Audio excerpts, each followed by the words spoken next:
Welcome back to the Backmarkers, the F1 podcast for new fans. For new fans, my name is Mike Hurley, and I'm joined by Austin Evans. Hi, Austin. Hello, and what a fun 3 hours that was. Man, so we should probably start by saying that this is just like terrible timing for the both of us. I know you always get up super early for our races, like to watch the races to do the show. I don't. And I'm not a morning person, so I was up at 5:45 this morning. I had like 4 Woo! hours sleep. It sucked.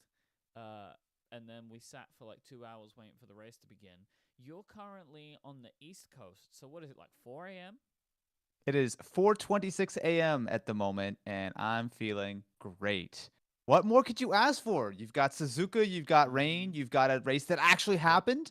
I feel like because there was such a lengthy rain delay, I feel like we were both going back and forth on, oh, this thing's not happening. This thing's Yep. not happening. And then they started. It's like, oh, cool. I guess we have a race now. Yeah, it was wild. And there's, as usual with these kinds of things, there's now like a ton of weirdness going on, which we're going to try and cover as much as we can. But can you give, for the best of your ability, a recap of the position? I would love nothing more than to tell you what is true as of this moment of recording. Mm-hmm. So, very clear win by Max. The final finishing time, according to this, is 27 seconds ahead. And mind you, Jeez. they only got roughly half the laps in. I Yep. actually don't know what the final lap counter was, but massively impressive win there.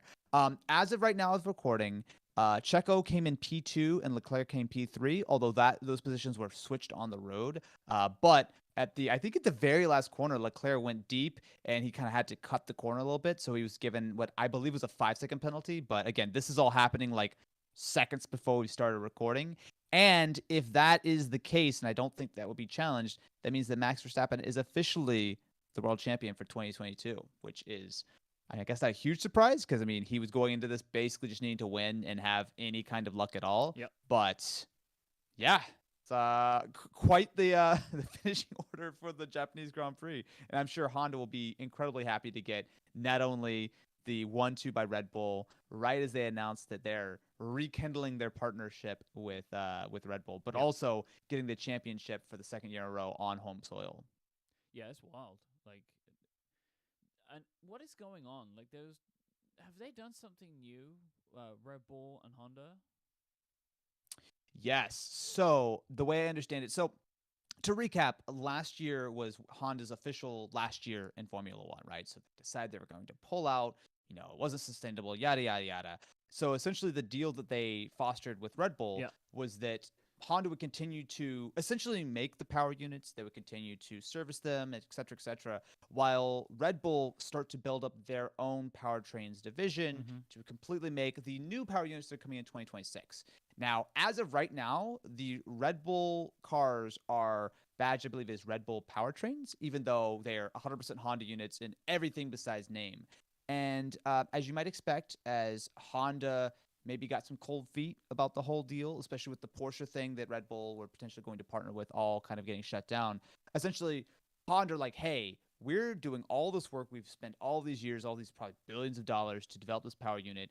It's going in the Red Bull, and they weren't getting any credit at all besides a little sticker. So it seems like now they're sort of rekindling that partnership. So Yeah. they had some bigger sort of branding on the car for the Japanese Grand Prix, and it seems like that relationship is probably going to become stronger and stronger, and very likely Red Bull Honda will be a thing probably for real by 2026 with however they decide to sort of develop the powertrain stuff. But This been could a be the like result of the Porsche thing, right?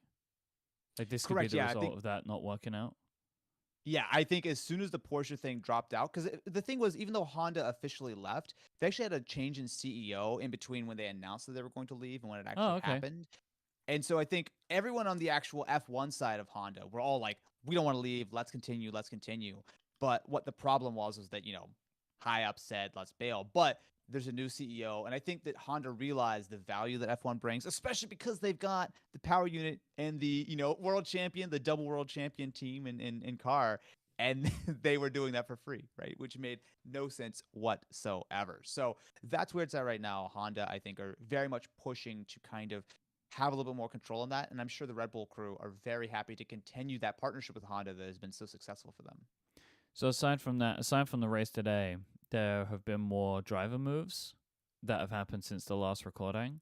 So Pierre Gasly has been confirmed to go to Alpine. Nick De Vries will be joining AlphaTauri to take Gasly's place. And Daniel Ricciardo was quoted in the press conferences as saying, I think the reality is now I won't be on the grid in 2023. Oof, that's tough, man. I mean, it's not unexpected. Yep. It was kind of, I mean, pretty much from the beginning, to give Danny Rick some credit, he's been very straightforward with his intention that he did not need to race at all costs for 2023, right? I feel pretty confident, even with his reduced stock, that, he's had a rough couple of years. Yep. I think he could have still gotten a seat at Williams. He could have still probably gotten a seat at Haas, probably, like if he really wanted to.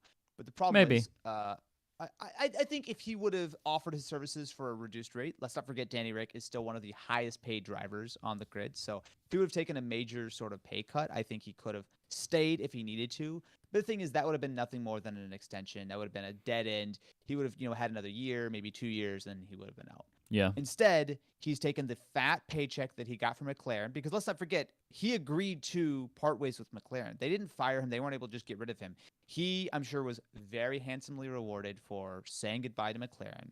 He's going to take a year off, potentially with a reserve driver role, or maybe he just finds himself, whatever the case is, and tries to position himself like, hey, look, I'm back, baby, 2024, Danny Rick's your boy, hit me up.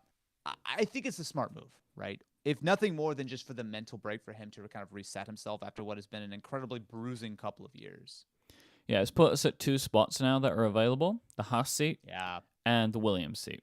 So there's people circling, but it seems like Daniel Ricciardo is at least talking publicly that he won't be one of those that goes in for one of those seats, is what it seems like at this point. I think wouldn't be good for him prospect-wise to be talking like this, I think, if it seemed like there was a possibility for him, right? It's not a good look. I think it's pretty much a done deal. Danny Rick not going to be on the grid for next year, which leaves a few interesting sort of questions, right? So obviously Mick Schumacher is not confirmed for Haas. Apparently he is still in contention, but it's kind of strange. It seems like the rumors are sort of settling on they might be going with Nico Hülkenberg, which is the only place I have seen or heard this was during the commentary of last week's race. I'd not seen any of the people I follow online talking about Hülkenberg before that point. I've a couple of places, most notably the race, has been kind of saying that that's where the competition is, which is an interesting one because Nico is a very talented driver, but also has not really had a full-time seat for 2 years now or something. But obviously Mick has had a rough time of it, especially it was embarrassing when it was, I believe, at the end of FP1, I think, where the checkered flag was over, practice was done, and he crashed the car fairly heavily and actually had to change his sort of chassis. So it's those kind of moments, plus all the other crashes and issues he's had this year, which definitely don't make it a sure thing that he'll be on the grid. That being said, I still think he has a decent shot.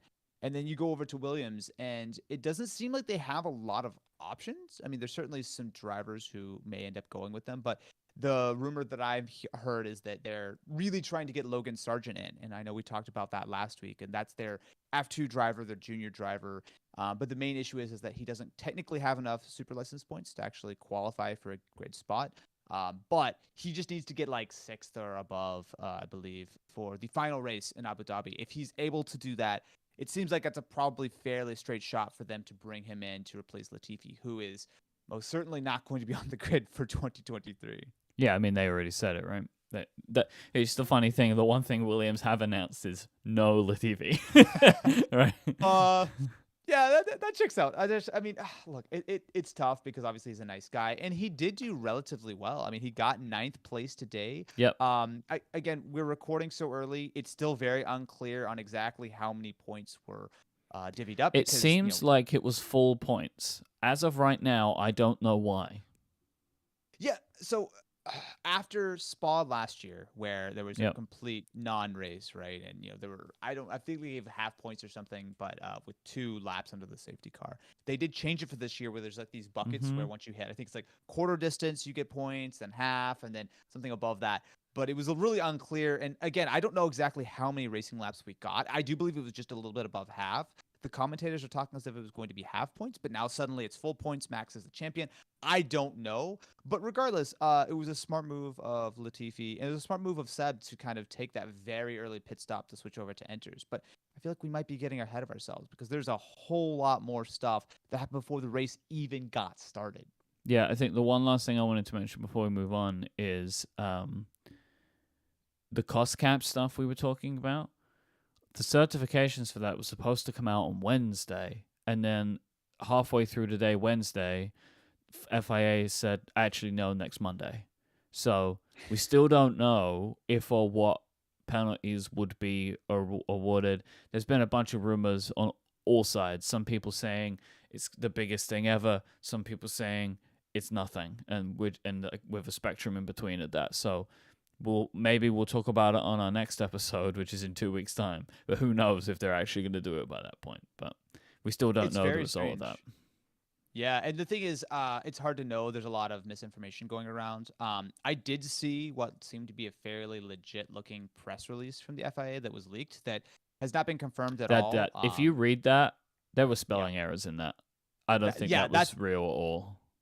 That's the thing, right? Like, there's so much stuff going on. So until we hear, it's very difficult to know exactly what the real story is. But yeah, that I think has real potential to shake things up. Certainly, if they decide to be very sort of firm on the penalties for, of course, they can be retroactive for 2021 results, but also, hey, guess what? You also lose points for this year. Or, oh, you know what? You lose budget for next year, right? So I don't think Red Bull and Aston Martin are in the clear, I mean, supposedly, hypothetically. But it's going to be interesting to see what that is. It doesn't surprise me, though, just like we talked about last week. These are incredibly complicated sort of accounting things. There's a lot of politics involved. There's so much involved. I think it's fine they take their time. It's not going to change anything overnight. It's going to be a storm. It is going to be a storm when that thing's official, though. I have a ruling from the FIA on the points. Okay. The rules regarding the reduced points allocation only apply in the event of race suspension that cannot be resumed, and therefore 4 points are awarded and Max Verstappen is world champion. So basically, all of the talk today about the half points and all that, this was people didn't understand the rules, which I think was fair because, as usual, like FIA's rules are mostly up for interpretation for 25% of the time to 50% of the time, depending on length of rule. So, like, I think it ends up being that, like, those Spa rules were brought in because of the Spa incident, we'll call it, where they had to stop the race. So that's only if you stop the race. If the race has started, 4 points will be awarded if the race is completed. Interesting. I guess that's fair. I mean, I don't like the idea of trying to, calculate half points or 3/4 points. I There's agree. Some sort of uncertainty there. So, but it's annoying that nobody knew this in the beginning. And what I find so frustrating is, like, if Sky were talking about it the whole time, did no one at the FIA consider maybe correcting them? Like, you just let it just continue on the official broadcast, showing all these charts, like. This is the stuff that I find weird. Is like this is where people get frustrated at the FIA, and the FIA is considered to be unreliable. And then, like, because now, I was just seeing as I was scrolling through Twitter, I saw Chainbear was saying there is now no clip of Max Verstappen as the 2022 world champion as he crosses the line. Like, we barely even saw Max cross the line because it wasn't really important for the race. We were following everyone else. And it's like, but that wouldn't have happened if we knew the rules. And it's like, it's such a rules-focused sport. But most of the time, no one knows them. It's very strange. And there is actually more on that today, too, which we haven't even spoken about yet. Oh, boy. We're going to talk about that. Yeah, you're actually, that's such a terrific point of there's a new world champion, and talk about the most anticlimactic announcement ever. You don't see him really win the race. We didn't even know. I think I saw right before we started recording, it seemed like they like told him like in the middle of his interview, oh, by the way, you're world champion. He's like, oh, cool. Like, that's it. Sweet. Yep. I don't know. Yep. It's obviously, I think it's easy for all of us to kind of sit back in our hotel rooms or our couches or whatever and criticize the FIA. I do believe they have a very difficult job. And there were some decisions they made today that were smart. I think that generally speaking, with one very glaring sort of exception, they did a pretty good job of managing the conditions, managing trying to get out there. We did have an actual race start. It was very wet, and they maybe should have mandated wet tires, but we did have a real race start, a standing start. They did try to get the race going a couple of times. They did make the call to get this race started at a point where a lot of the drivers and the commentators like, I don't think so. And then suddenly we were green and going. So I will give them props for that.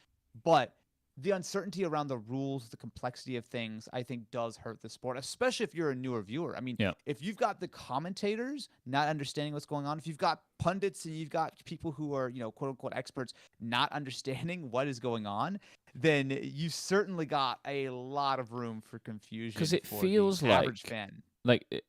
So a lot of the people have a lot of problems with the FIA, especially after the way that last year concluded. And it seems like the main issue people have with the FIA these days is it feels like they make up the rules as they go along. But the rules exist. They're just interpreted, and they don't share the interpretations until too late, right? And so, like, today, it feels like, what if, I have no doubt people are going to sit there today and say, well, they thought they could make Max champion, so they just did it. And, I don't believe that's the case at all. But you see how people can feel that way because everybody felt like they understood how the points were going to be allocated today. It was either going to be 25% or 50%. But then Max wins, and they're like, no, he gets the 4 points. You know what? And it's like, well, why did nobody tell anyone this beforehand? And then you get into these, it just, it's the same as this cost cap thing, right?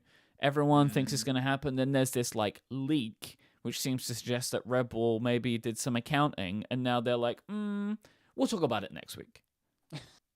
And so stuff like that, where it's like, look, I understand it's an incredibly complex rules body, but there is a communication aspect of this, which I think a lot of fans find puzzling or confusing. And maybe if you've been a longer term fan, you just know how this works and it's fine. But for newer fans like us, maybe for a lot of people out there, it's like it gets frustrating. You don't understand it. And that's where I think we get into these situations where people don't trust them, and then that's a problem.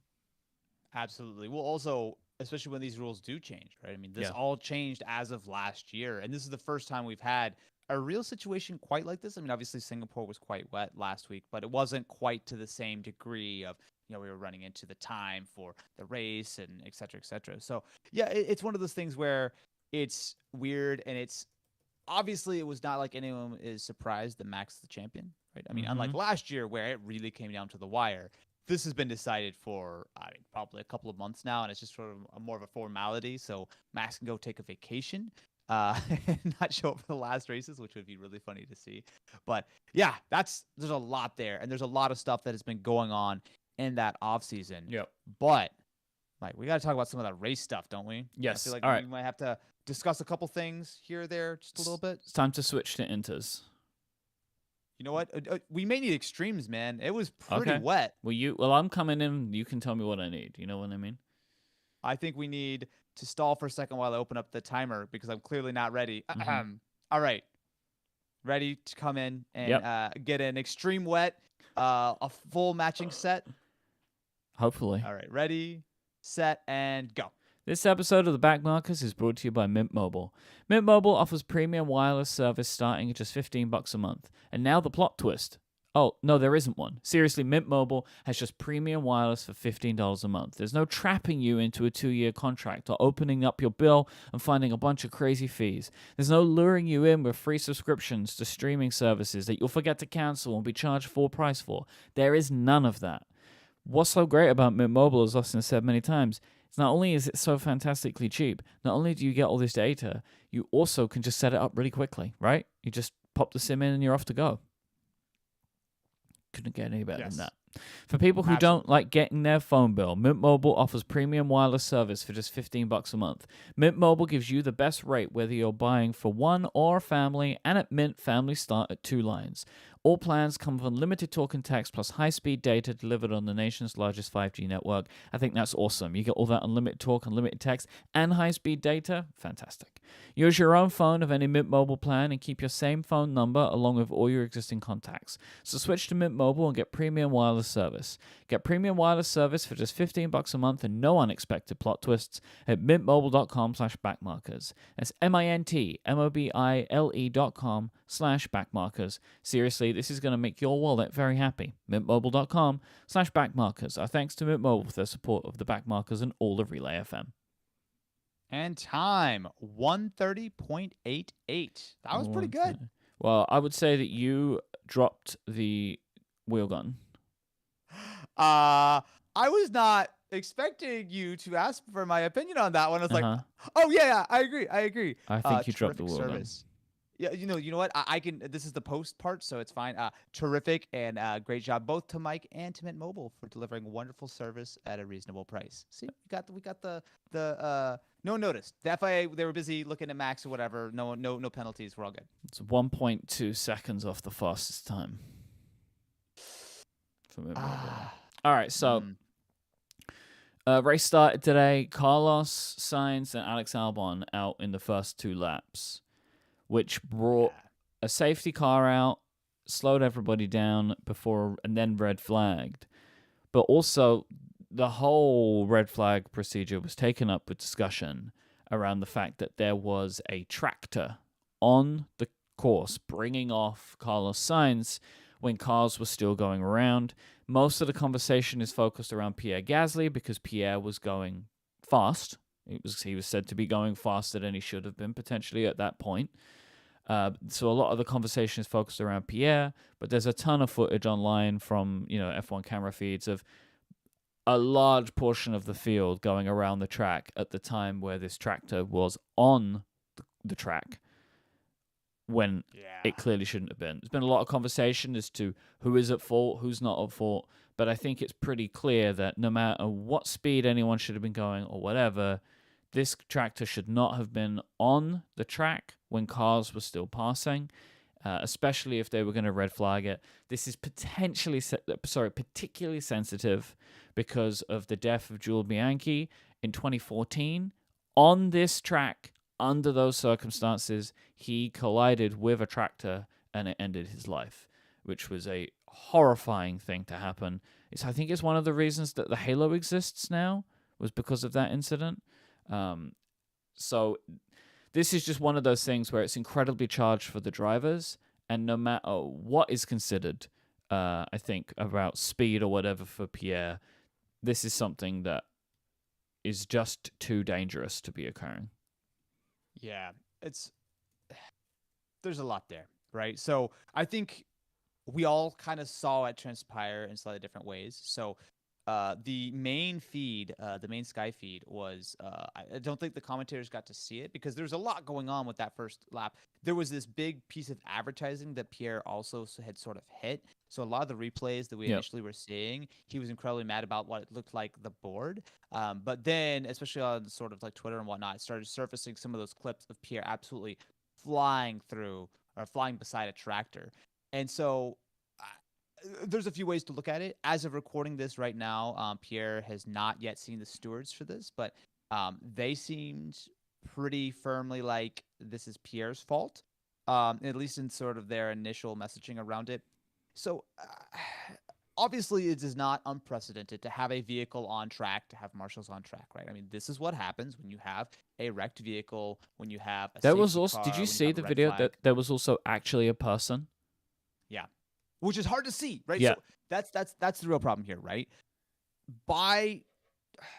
When you have a safety car, when you have double waved yellows, you are supposed to be driving slow enough that you could come to a safe stop if something comes up on the track or whatever the case is, right? And especially when there's a red flag, even more so. Now, the exact timing is kind of hard to say. It seems like the red flag was flown almost right as Pierre was getting to the tractor. Yeah. But the issue is that the tractor was there with the entire field going by it. Mind you, they were behind the safety car and they were going slowly. But even so, you're in very wet conditions. Someone could lose control, much like in qualifying where, Max slid and almost ran Lando right off the road, right? And that was going very, very slowly, right? So there's always the danger for that. But on top of that, the visibility was next to impossible. Yep. Now, if the FIA had told all the drivers, hey, everyone be super careful around turn 8 or wherever it was, there is a tractor and marshals on track, go very slowly. If that was communicated, I think that this situation, while still dangerous and still really unnecessary because I don't think the tractor needed to be there, but obviously these are very complicated sort of things. Someone may have jumped ahead of time. It's a little hard to kind of judge a little bit there. But if this had been very clearly communicated to the drivers that they knew, but clearly no one knew, and almost none more so than Pierre, who's booking it, trying to catch up to the back of the pack. It's a regular safety car, which is, to be fair, what he's supposed to be doing, right? Like if you're detached from the pack when the safety car's there, it's meant to bunch the whole field up, right? So that's one thing. But the lack of communication, the fact that the tractor was out there so early, the fact that they pulled the red flag so late. If this was a regular race, if this was perfect conditions, that tractor would not have been a major issue. Pierre would have seen it well ahead of time. Because I think Not Alex super Albon safe. said that this happened in Singapore too, and that before the race, or like in the last drivers' meeting, Seb brought it up as an issue of like, this has happened again, this shouldn't be happening. And then it's happened again. So like, I think that's what makes it even worse is in the drivers' meeting, it was raised to, I assume, an FIA representative. I'm assuming that's what the drivers' meetings are. I don't fully understand how they work, but that only, you know what I mean? It's like it makes the whole thing seem even more ridiculous if they'd already brought it up as a thing of like, this is concerning us, and then it goes and happens again under much worse circumstances. Yeah. I mean, it's one of those things where a chaotic situation can easily lead to More chaos. tragedy. Yeah. Yeah, absolutely right. So I don't think Pierre was fully in the right by going that quickly, but Pierre had no clue that there was a tractor No. in the middle of the track, right? No clue. And I think if the FIA are going to do that while cars are still circulating, they need to be very clear with the drivers, right? There needs to be that communication. Or the simple thing is, don't pull the tractor out until all the cars are completely out of the way. But even so, at regular slow safety car speeds, a tractor that close to the track, I think, is still incredibly dangerous. I wouldn't be shocked if Pierre picks up some kind of penalty for that. I mean, I do think that there's some merit to that, but also I think the FIA should have absolutely not allowed this situation to happen in the first They have place. to address it, especially if they're going to penalize Pierre. They have to address from their side why that happened and talk about what can happen otherwise. Like, I don't understand why they can't put an actual limiter on the drivers' cars. Why can't they do that on the safety car? Because virtual safety car, they put a limiter, right? No, so it's not an actual physical limiter. So the drivers get like a delta, so they can look at their little display on their wheel, and it will say like, oh, I think it's like earliest time of arrival to a bunch of like little mini sectors. So basically, I have to be less than 0 seconds when I hit this point, right? So always trying to stay like half a second or a second behind or whatever, which I believe is calculated based on like they have to do like 40% of their race speed, or they have to slow down by 40% or something. But yeah, with that, it's much more a like automatic thing. There's not an actual button like when you're in go-karts where someone like the FIA hit the button and everyone loses all their power. Maybe they should have that. I mean, it's possible. It's possible. But if there was better communication, I think a lot of the stuff could be cleared up. I don't believe, and chat or anyone can correct me if I'm wrong, I don't believe the FIA have any way to radio the drivers. I think it's only the teams who have that ability. So even if the FIA is trying to communicate something, they have to go then through the driver or through the team who then has to communicate to maybe the driver. that should be changed too. For like some kind of safety messages, that's not fast enough to go through. Also, what if it this becomes the telephone game, right? And then the message gets changed. So I think this is clearly something that needs to be addressed because it was not a good look for today at all. No, right? no. And it was dangerous, and it was under just the worst emotional circumstances that could have happened for many of these drivers actively on the field today because they were there at the time of Bianchi's death. So absolutely. Yeah. So communication, that's my big takeaway here. That if that can be improved, if the FIA has a way of, even if it's on their displays on the car, right? Yep. Hey, say vehicle caution turn 8. Well, I don't know, whatever the case is. I think that Yep. could go a long way toward avoiding situations like this. But I mean, the chaotic situation here is, yeah, not good. So I don't think that there was enough variance in the race today for us to go through all of our categories and award like back marker and stuff like that. But also I don't think we should spend time on that when we should actually be talking about the fact that there is a world champion now. I want to talk Yes. about Max Verstappen's world championship run. I will say I wanted him to win the world championship today. I wish I would have known that. Yeah. And the reason is because today he showed why he's world champion again. What was he, Oh, 28 seconds ahead of Charles Leclerc by the end? Like, it's just unbelievable. I've been watching this sport for, this is my third season. Yeah, this is the most decisive victory I've seen. mhm. Like, I have not seen a more deserving world champion. Like, I wanted him to win it. I'm happy he's won it because now, he has what I hoped he would have, what I've been talking about through the run of the show so far. He has a no question, I'm world champion, world championship. Like there is no question, nothing. Like, he 100% put the work in, started on the back foot to Charles, and has since absolutely destroyed him and everyone else. Like, it's unbelievable what he has pulled, like what he has managed with so many races left to go. So 5 races left to go, like in 4 or 5 races left to go. Just truly incredible, deserving world champion, and I am disappointed that he did not know that today at the time when he should have known it, because he deserved to know it, and he didn't, and he found out in a weird way, and like, but I'm pleased that he's won it. I'm really pleased he's won it.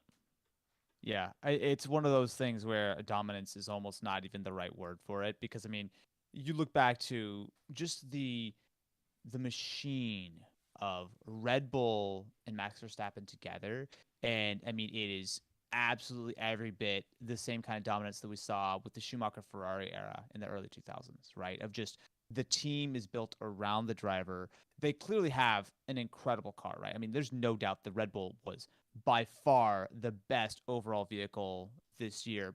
And not even close, right? The only Mm-hmm. slight weakness was that Ferrari kicked close to them in qualifying. But as soon as you got into the race, there was no shot, right? Ferraris were just destroying their tires. They couldn't keep up. I mean, the Ferraris almost gotten slower throughout the season, whereas And Red it's Bull have more continued to unreliable. evolve. Exactly. And, they were actually, I know Max was talking a little bit about this weekend. And he was basically discussing how the cars gotten so much better throughout the year because they started the year with an incredible concept, but they were significantly overweight. And every extra kilo that you carry around for a race distance adds up in a big way, right? So now that they've kind of developed the car and slimmed it down and sort of lost that weight, their advantage has just gotten bigger and bigger and bigger. And you pair that with the unbelievable talent of Max. Now, I don't take anything away from Charles, right? Like, he put up a real effort. He had a real shot at this thing, although ultimately the Ferrari did not give him the pace that he needed. And And he ultimately made too many mistakes too. he made too many mistakes. Exactly. I think in a more competitive year, I think Charles would have still absolutely been up there. Like, his mistakes were not great, but they were understandable. A couple of things here or there in a season's not unreasonable. But when you're going up against a Max Verstappen Red Bull combination where Red Bull pretty much were on point, short of a couple things at the beginning, and Max was on point the entire season. Right. I mean, I can barely remember a time or two where Max made any significant issues and was not able to then make those up. Right. So, yeah, could not agree. Max absolutely deserves this.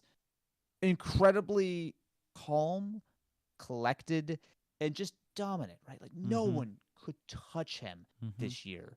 And I am happy to see that. I would very much like for there to be a little bit more of a fight for it next year. Hopefully, as other teams have kind of gotten a little bit of a better handle on these new regulations, we'll see the other teams start to catch up. Mercedes and Ferrari certainly are kind of pretty high up on that list of teams that I think could get a lot closer to Red Bull next year. But there's also, I think, a real part of me. It's just like, are we about to look at a multiple year dominant run by Max and Red Bull? Because, I Maybe mean, it might be a little. I mean, I would wonder if, because what the question I would have is, in year 2, of new regulations, does it benefit the team that's already done it right more, or is there still a lot of room to be made up by other teams? Both, right? I mean, I certainly think that all of the other teams, I mean, at this point, are probably well underway for designing their 2023 cars, and I'm sure everyone's looked at what Red Bull has done and have tried to understand it. That being said, I still think this Red Bull is not. No one quite gets why this Red Bull is so good, right? I Yeah. mean, it's a different concept than everyone else, and certain teams have tried to copy it little bits and pieces. But I still think that there are secrets in that Red Bull as to why it is so ridiculously fast. Maybe the Right? I secret think. is more money. Well, you say that, I'm right? But kidding. like, I'm kidding. think, well, yeah. think about the performance and the lack of like porpoising throughout, right? Like Yeah. Red Bull basically started this season and go, oh, you know what, we got figured out. Like they were Yeah. so far ahead, and yes, they've continued to develop the car, but while everyone else might be able to understand what's going on, there's a lot of very smart people in Formula One, but guess what? They might be able to catch up to this year's Red Bull. Meanwhile, I guarantee you, Adrian Newey is Yeah. not just taking a nap right now. No, of He's course not. developing this next year's car to be even faster. And this is what we saw, right? Last sort of, the last 5-6 years, whatever. Mercedes started the turbo hybrid era with a major advantage. And even though other teams were able to catch up, Mercedes were able to hold on to that advantage by continuing to stay one step ahead, right? Yeah. So Yeah. between the incredible skill of Max and the fact that unlike Mercedes, where they had Nico and Lewis kind of taking points off each other and making it a lot more dramatic than it needed to be, there's no competition from Checo, right? Max has got undivided, unquestioned number one status of the team, which means that you've almost got to look for things to go significantly wrong for Max and Red Bull to not rack up at least one, if not maybe several more championships, right? I mean, it's just an incredibly competent pairing of great designer, great team, super sharp, and an incredible driver. It's wild to think about, but I'm hopeful that we have some good action. Man, it's Max just might just chill and just win the next 10, man. I don't know. Because the thing the reason I agree with what you're saying, it makes perfect sense. The reason I would wonder is like Mercedes have said multiple times now that they had a bad concept, like they had an issue with the concept. So like, and they have made great strides, I think, in making this car much more competitive as the season has continued, considering what points where they've been, but it's still pretty unreliable. But you wonder if they now say like, oh, we would have been better with this concept. Maybe with everything they've still learned through this season, you apply that to the newer concept and you could end up with something much more competitive than what you've got. I don't know, right? But I think that it is a really good point that you make of Red Bull actually started with a semi-flawed concept, right? But they were able to improve upon theirs and get it way past everybody else. I mean, I would still argue that potentially the Ferrari is as good or close to good enough of a car, but they don't have the whole package put together of team and strategy and driver, because there's only one Max Verstappen, right? Yeah. And I mean, I would still argue that there is only one other driver in the field that is of his quality, and it's Lewis. Like, and then everybody else comes behind.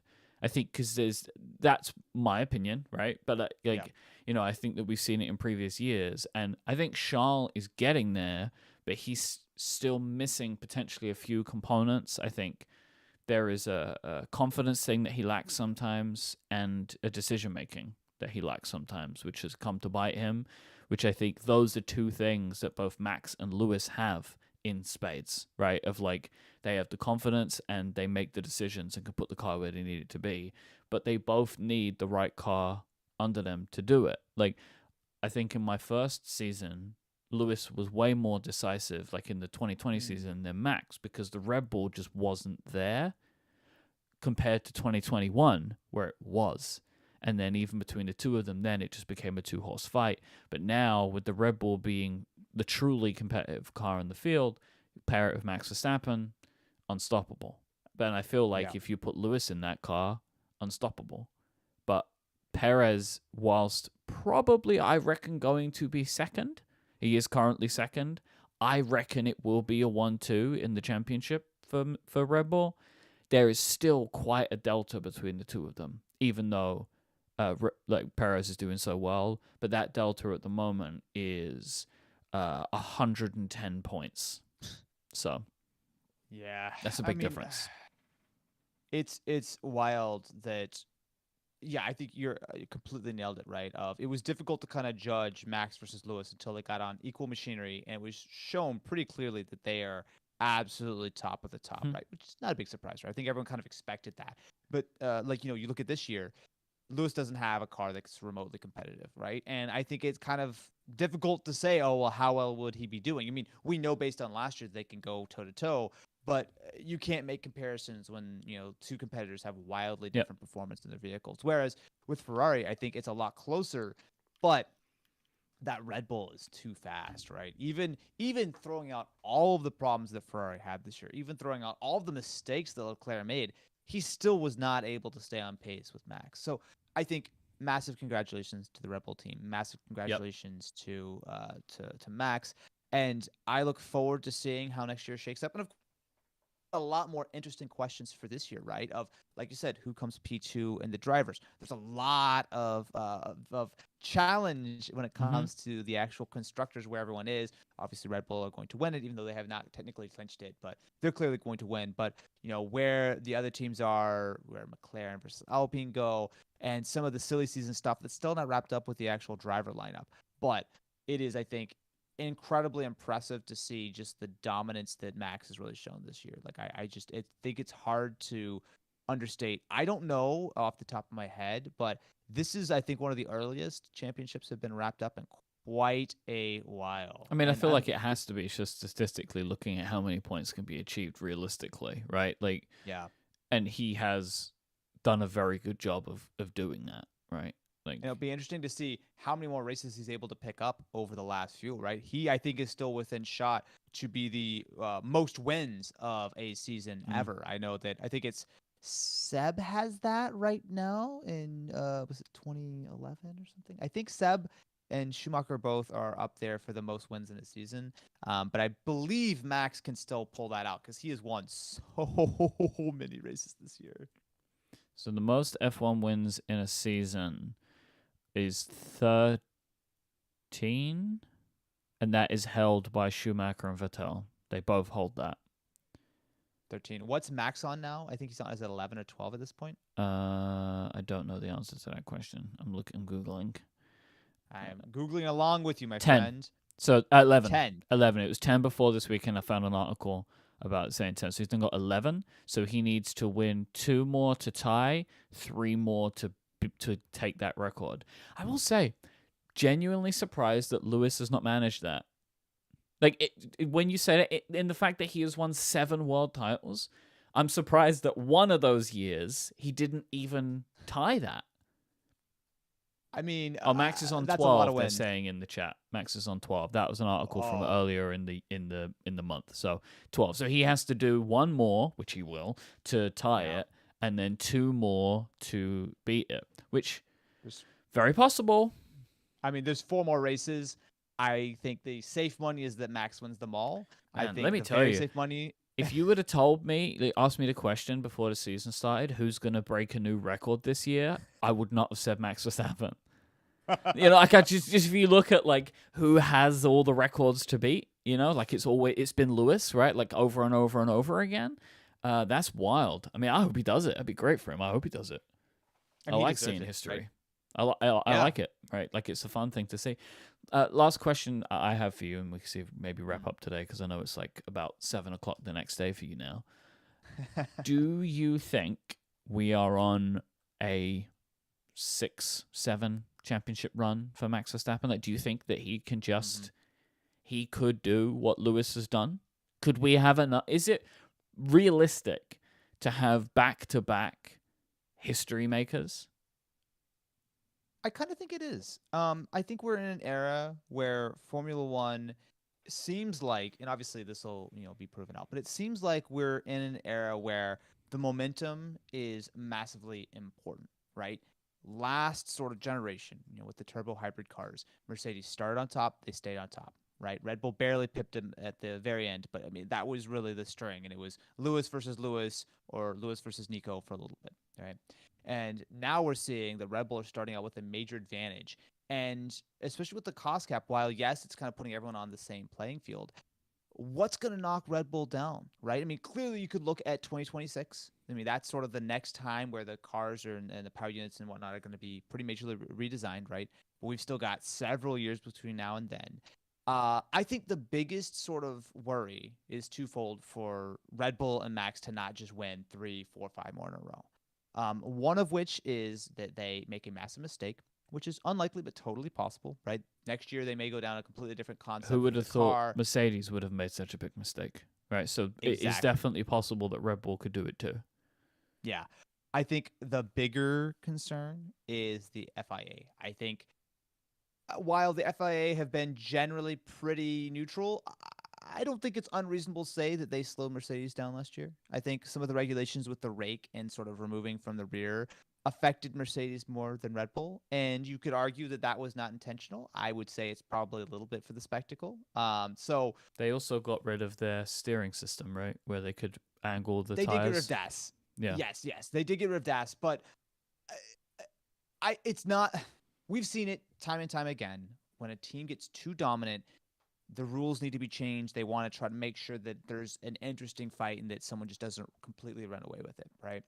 And so if we get, I mean, I don't expect it for next year, but if we go another year or 2 years of just complete Red Bull dominance, you've got to imagine the FIA are going to be like, you know what? Everyone needs to do this, do that, right? I mean, this is what they were doing to Ferrari, right? They were trying to throw curveballs at them. Oh, we're gonna go for no refueling. Oh, just kidding. One set of tires for your whole race, or whatever Yep. the case is. Like trying to kind of throw things off, which I think is there's nothing wrong with, right? I mean, This FIA entire new car design is to do that as well, right? Like exactly. the 2021 regulation was to shake up Mercedes potentially, and it did. The 2026 one will shake up Red Bull, right? If they have a run here, and I don't disagree with that, but I would like it to be on it is on a predictable schedule that every 4 to 5 years some big regulation change happens. That feels fairer to me than what you're I think pointing out, which I think is a really good view of them selectively picking off certain advancements that are helping one team over another, because that feels a little bit more like meddling than I would want. Where if it was we're going to throw out the design playbook every 4 years, I don't know, it at least feels like it's not so particular, which I don't enjoy. Yeah, I just think it's one of those things where they want to ensure that there's a good show, and if one team Which is gets too important. dominant, It is important. Exactly. And look, I will say, I mean, some of the most exciting races are wet races, or when the grid's mixed up. Obviously certain cars are way faster, right? And I also do think it's exciting when there's a little bit of a curveball. Preseason testing starts. Someone's figured something out. Someone's fallen behind. It's nice to have some of that variability. So I do think the FIA should always be trying to develop, upgrade, change the rules. And if they do that with a little bit of an eye toward making sure that it's a little bit more of an even playing field, sure. But to me, that's the concern that Red Bull should have right now, because otherwise they're looking damn near unstoppable. So our next race, we're returning to America. We're going to Austin. Circuit of the Americas. You know what I'm excited for, Mike? 2 p.m. race for me, or whatever time it's going to be. It's going to be lovely and amazing, and not 5 a.m. like it is right now.